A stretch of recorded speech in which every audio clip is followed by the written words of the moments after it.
Hey guys, it's Bex. Welcome to my channel. In today's video, we are going to be doing a little reading vlog of some books that I have on my physical TBR. Hi, Frodo. They are always in my videos. The reading vlog today is specifically going to be reading genres out of my comfort zone. So we're going to be doing 3 genres. One of them I've literally never read before, and the other 2 I dabble in, like, barely at all. Actually, have I read anything? I don't think I've actually read 2 of them, but I every once in a while read the other one. So the first one that I read sometimes is sci-fi. The only books I can think of that I've read that are sci-fi are Project Hail Mary by Andy Weir. I really liked that book. It was my first sci-fi book. And then I have also started the Red Rising series. I read the first 2 books, and that's all I can think of. And the book I'm going to be reading for that is this one, Renegades by Marissa Meyer. Well, I feel like I will like this even though it's sci-fi. This is a young adult, like, sci-fi fantasy. I think there's like a subplot of romance. Don't know too much about it. It's like about superheroes or something. I will obviously let you guys know more as I get into it and read it throughout this video. So that's the first one. And then the next genre we're going to be reading is a memoir, When Breath Becomes Air by Paul Kalanithi. And this is a memoir about Paul, who was a neurosurgeon, and he was like just about to like graduate and become an actual like doctor, and he found out that he had stage 4 lung cancer. I think the main reason I wanted to read this, it's been on my radar for a while, is because another booktuber read it, Allie, just Allie. She really liked it, and I'm in the medical field. I actually like work in surgery. I'm not a surgeon or anything crazy, but I work in surgery. So I feel like it's kind of right up my alley in terms of that. So I'm excited for this one. It's also only like 200-ish pages. And I'm thinking I'll probably read this one like throughout the whole video, like while I'm reading the other 2 books, if that makes sense. That's my plan. Then the last book that we're gonna read for this video and the last genre is historical fiction, and I really haven't read any historical fiction, and this book is also a like subgenre that I've never read, which is like mythology, and that is, if you can see it over here, The Song of Achilles by Madeline Miller. This book is probably the most intimidating for me and out of my comfort zone than all of them. I think I'm just more worried I maybe won't like this book. I really don't know what I'm gonna think of it. It is a, like I said, historical fantasy, or historical fiction about mythology and Achilles and his story. Madeline Miller did a lot of research on him for this book. So I don't know, but I'm excited to read it nonetheless and see what I think. I'm almost tempted to start with this book because even though it's shorter than Renegades, it's like not even 400 pages. That's good. This book, on the other hand, woo, it's like 550. Will probably take me longer to read. I do want to read some right now before I have to leave. I probably have to leave in like 30 minutes. I don't know. So I have a little bit of time, but it'll either be one of these, and then, like I said, I think I'll like pick this up maybe tonight before bed or something. It's just like a lighter read. Well, maybe not because he has cancer, but you know what I mean. Doesn't take as much like brain power to just read someone's life. That's the plan for today's video. I'm really excited, and I'll catch up with you guys probably when I pick a book and start reading.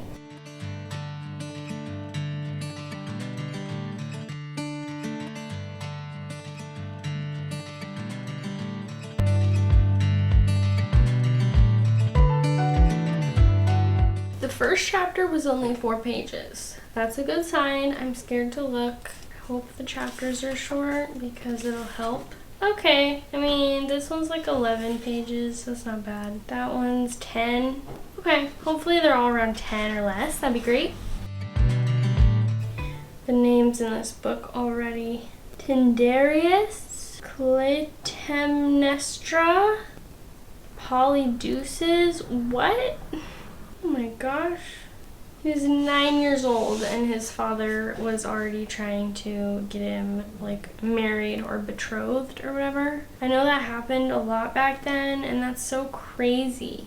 I feel so bad for them.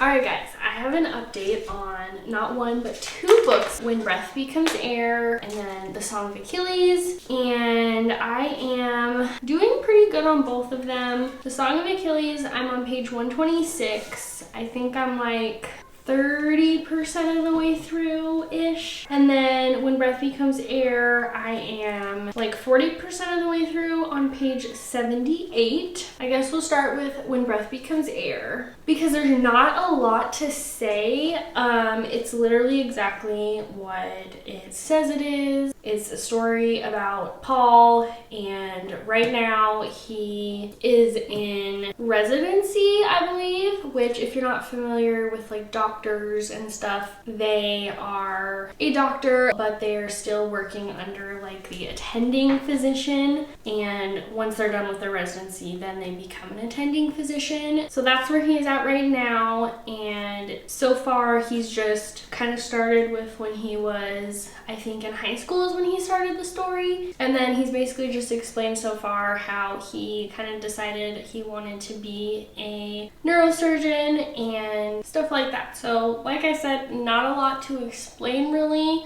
but so far I am really liking it actually. Like I'm not bored when I'm reading it, and it reads pretty dang quickly. There isn't really like chapters. There's like I think 3 or so parts of the book. Yeah, there's the prologue, part 1, part 2, and the epilogue, and that's literally it. I'm still on part 1. I'm assuming that part 2 is maybe gonna be more about when he like finds out he has cancer. But yeah, so far I'm enjoying it, and I think if this kind of thing interests you at all, then you might like it. And for an update on The Song of Achilles, I'm also really liking this book, and I also didn't know what to expect. So I guess one thing that I didn't really know about this book was that it actually takes place in Patroclus's POV, and Patroclus is a prince, and he meets Achilles when they're like 9 years old, 10 years old, and they basically just like immediately bond and become very, very close. And Achilles is like the golden child, the golden son of this king, and he is said to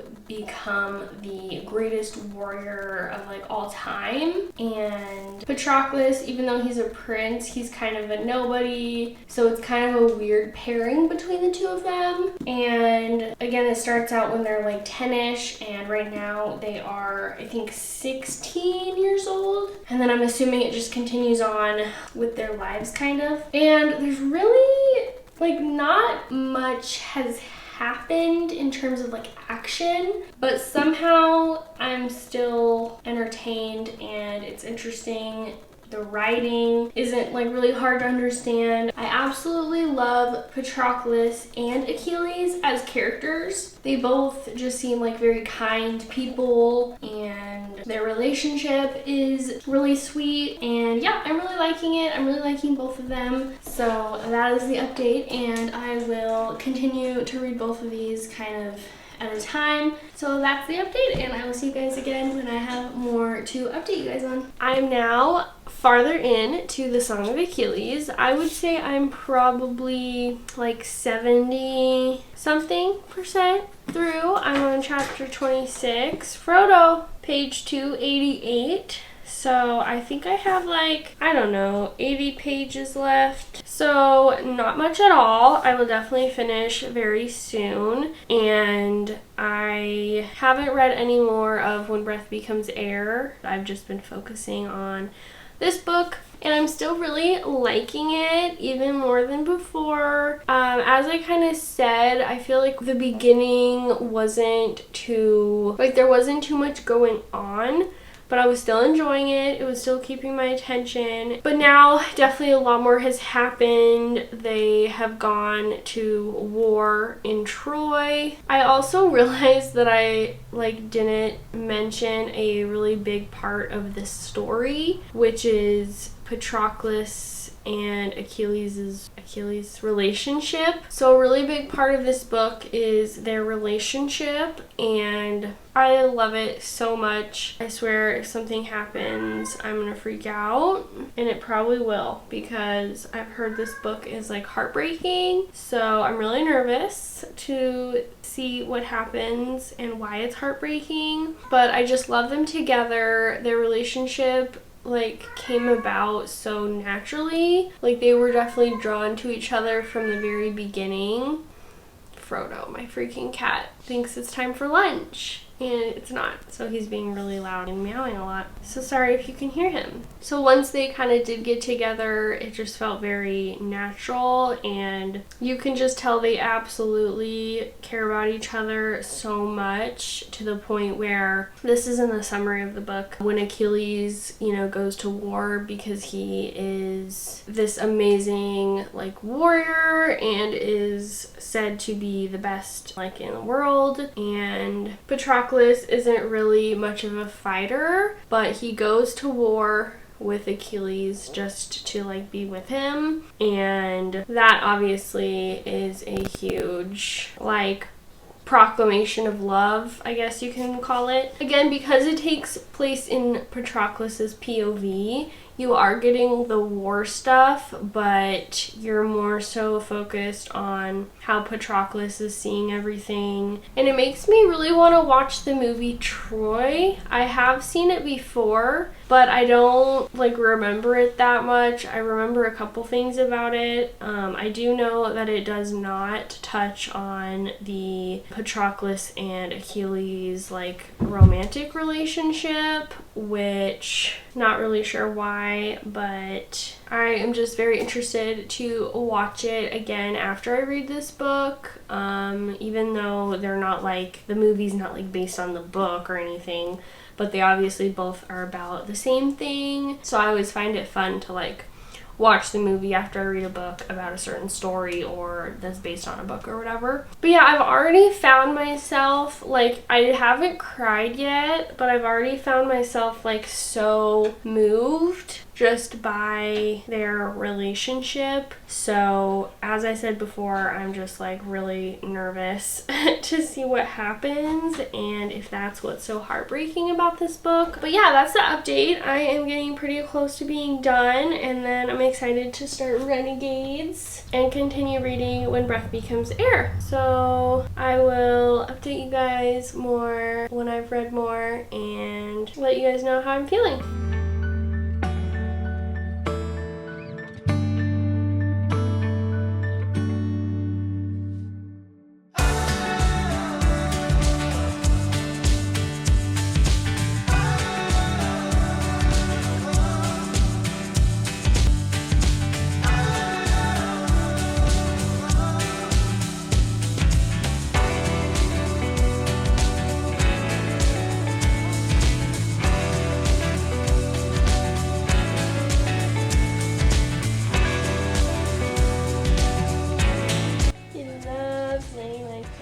He usually does it when he wants to eat, but sometimes he does it randomly. But it's so sweet. He's the sweetest kitty. I'm gonna cut your nails. They're getting long. Okay, Frodes, I gotta get up.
like just did my makeup and now I'm crying.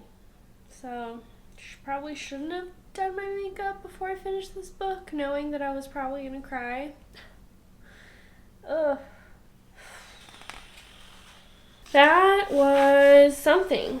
Also, I just want to say that I unfortunately did have a big part of the ending spoiled. This is why you literally just never Google anything about a book until you finish it, because you never know what's going to pop up, and it's really annoying. But yeah, that happened a couple days ago, so that sucks. But anyway, The Song of Achilles I have finished, and I will let the thoughts and opinions on this book marinate in my head for a little while, and I'll let you guys know my final thoughts on it probably at the end of this video.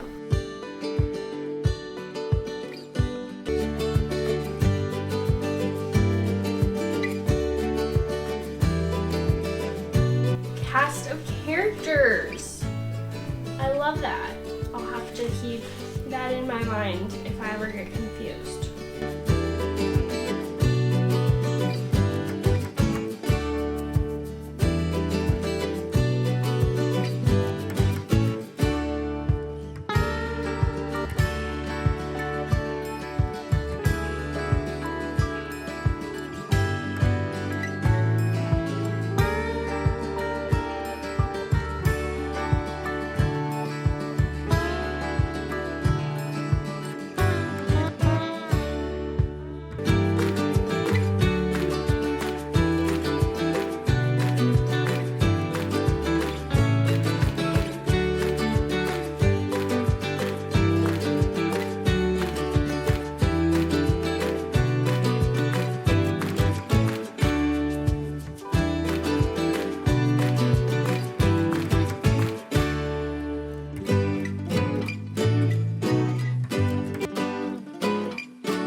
I didn't film myself finishing When Breath Becomes Air, but I just finished Frodo. And as you can tell, so sad. I cried very hard. Probably the hardest that I've cried in a book. I can't think of a book I've cried harder. Anyway, I just thought I would tell you that in real time. Editing me here, I just realized that I must have deleted the clip of me updating you guys on Renegades and like my thoughts and more in depth of what it's about. So very sorry about that. I do kind of talk about what it's about in this ending outro, so hopefully that does the job, but very sorry about that. And anyway, enjoy the last little bit of this video. I have finished all of these books. I literally just finished When Breath Becomes Air, like 20 minutes ago, and I finished Renegades last night. So first, I guess I'll start with The Song of Achilles, since that's the first book I read, and this was my historical fiction book, and I ended up really enjoying this book so much, more than I expected, I would say. I probably mentioned this earlier in the video, but I definitely didn't really know what to expect. I feel like this book more so than the other ones, and I think for me that was a good thing. I do think that some people, which is probably why I've kind of seen mixed reviews on this book, I do think that some people might find this book kind of boring or slow. If you know anything about like the story of Achilles in Greek mythology, which I did a little bit, but I've never like read the mythology on him or the story really. So you kind of might think going into it that it's like this story of the epic battle in Troy between the Trojans and Achilles and his group of people, and it's not really. It's more so about the relationship between Achilles and Patroclus, and Patroclus is our narrator in this story. And I saw a couple reviews on Goodreads that said they did not like Patroclus at all and that he was like such a boring character and stuff, but I really enjoyed him. I thought he at his core was just such a good person and very selfless, and him and Achilles' relationship was just so heartbreakingly beautiful. I think that if you like romance and very like touching, meaningful story about that with less action and that's more, I guess, character driven, then I do think you would like this book. And I don't even really like mythology, and I really loved it. I rated it 4.5 stars. Good start to this video and challenge. And then the next book that I finished was Renegades. Like I said, I finished this last night,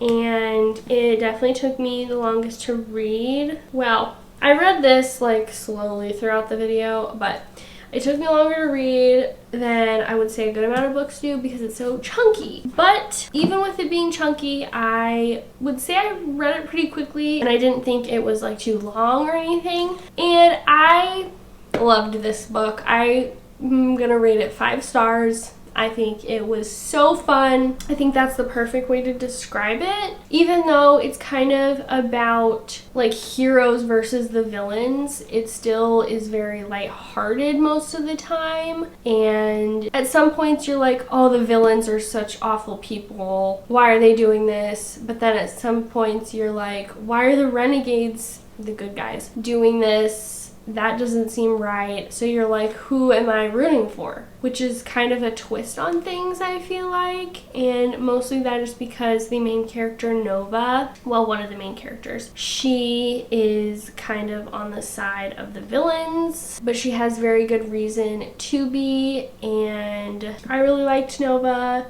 I think I liked Adrian more. The two POVs are Adrian and Nova. Adrian is one of the renegades, so one of the like good guys, the heroes. I don't really want to say too much about it because I feel like it doesn't, I think I said this earlier in the video, it doesn't give you a lot of information on the back like in the summary, so I kind of just want to leave it pretty vague. But it was such a fun time, such a fun read. I really, really, really want to read the next book like right now. I don't own it, and I also bought a lot of books in March, and I try not to buy too many books in general. So I probably was kind of going to try to not buy any until like May, but I might have to at least buy the second one. But I don't know, I have so many books on my April TBR. But the ending, is it what I think it is? Like, I am so confused. Anyway, 5 stars, so good. If you like stuff like this, YA, sci-fi, but really easy to understand, superhero vibe, then definitely pick this up. And the last book that I just finished is When Breath Becomes Air by Paul Kalanithi. This book, you obviously know because I just filmed a little clip of me like right after I finished this book, and literally if I think about it too much, I feel like I'm gonna start crying again, so I'm not going to. But it is so heartbreaking and sad, but also like uplifting, and literally every like snippet on the back by different authors and stuff is just so true. So I'm just gonna read them. Finishing this book and then forgetting about it is simply not an option. The New York Times. Rattling, heartbreaking, and ultimately beautiful, the too young Dr. Kalanithi's memoir is proof that the dying are the ones who have the most to teach us about life. Atul Gawande, he's an author. Thanks to When Breath Becomes Air, those of us who never met Paul will both mourn his death and benefit from his life. This is one of a handful of books I consider to be a universal donor. I would recommend it to anyone, everyone. Ann Patchett, also an author. Literally, yeah. If someone asks me for any book recommendation, I think I will say this one. Obviously, you know, they might not be looking for a book like this, but I do think everyone should read this, and it's not very long. There's not very many words on each page, so it's a pretty quick read in terms of that. I just feel like I'm like about to cry. Sorry. I guess I don't really have anything else to say about it, but I definitely think I will think about this book a lot, and I'm so happy I read it. I have never read a memoir before or a book like this, so I didn't really know if I would like read it or not, but honestly I think I will, especially on Goodreads, just because it deserves it, and 5 stars. Easy. So good. Well, that is the end of this video. Those are the 3 book genres out of my comfort zone that I read, and I maybe should read more books like this because I loved all of them. Literally 4.5 stars and 2 5-star reads. That's incredible. So I'm so glad I did this video. If you guys have read these books, please let me know your thoughts, and thank you so much for watching. I will see you in the next one. Bye.